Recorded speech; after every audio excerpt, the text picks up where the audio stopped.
It's been long, so long. What brings you to my humble abode, Vandal? Hello, Bilbo, my old friend. How are you doing? Oh, I'm good. It's been so many years of adventuring now. I can't seem to remember all the details, and here I was thinking I'd put them all down in a book. That can happen with age, and you are quite the wise old hobbit. What was your latest adventure? Well, recently I was staying with the dwarves from the Iron Hills. Until some goblins attacked. We managed to make it out, and the dwarves even gave me a nice treasure.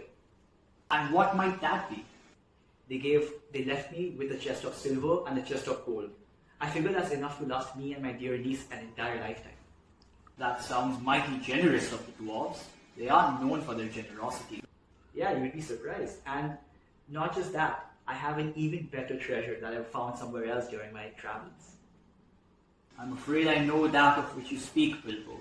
This is what has brought me here, to Macavity Manor. Oh, I see. Well, then I guess you know about the ring I found at the bottom of the lake. It's really pretty. And I figured, after all, why not? Why shouldn't I keep it? Would you like to see it? Yes, indeed.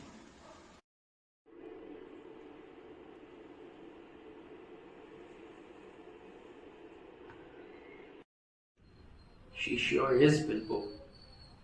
However, I do not think this is the one true ring. This appears to be one of the many forgeries created by Sauron when he made the One Ring. It's meant to lead astray all those who cast eyes on it. For many centuries, humans, elves, dwarves, whoever sought the power of the One Ring, were led astray by forgeries such as this. Eventually, some elves were able to gather all the fake rings and imbued into them a certain magic. Since then, however, the rings fell into the hands of power-hungry men, and due to fate or circumstance, one by one, all of them were thought to have been destroyed. Is that how I found mine at the bottom of that lake? That's what's so interesting, Bilbo. Around 500 years ago, Sauron and his Nazgul hunted down each and every last one of the forgeries. The one you have here must be the last one that survives. Oh, the thought of the ring was exciting, but knowing it to be a fake makes it far less appealing to an old hobbit like me. Well, in that case, I shall take care of the ring. In fact, I know just the capable shoulders to rest this burden on. Frodo, you can come out from behind the door now. You might be small, but nothing escapes a wizard. Oh, Fandal, you got me. I suppose I leave you two to it. I have some people to meet. Good luck, Frodo. Come on out, Frodo. We must talk. Fandal, it's been a wizard's age since I last saw you. How are you doing? Fine as I've ever been. I suppose you heard all about your uncle's ring. Yeah, I heard all about it. But I do have some questions that my uncle didn't bring up.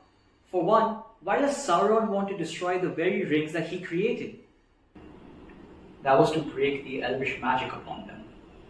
The elves had cast a spell that made it so whoever cast the magic rings into Mount Doom would be able to gain control over the one true ring. It was the only way to get the ring to betray Sauron and use its powers for good. Sauron couldn't stand the thought of losing control over his ring. And what happened next, I think you heard all about. But aren't all the other rings already destroyed? You see, the elves were really clever.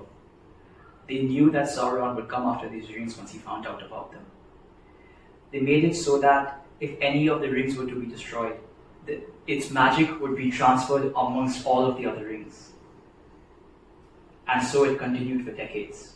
But now, with all but this ring destroyed, it stands to reason that all that elvish magic from centuries ago is contained within this one ring that you possess. And what was that one imbued with, Fandal? The one thing Sauron would never feel or recognize: love.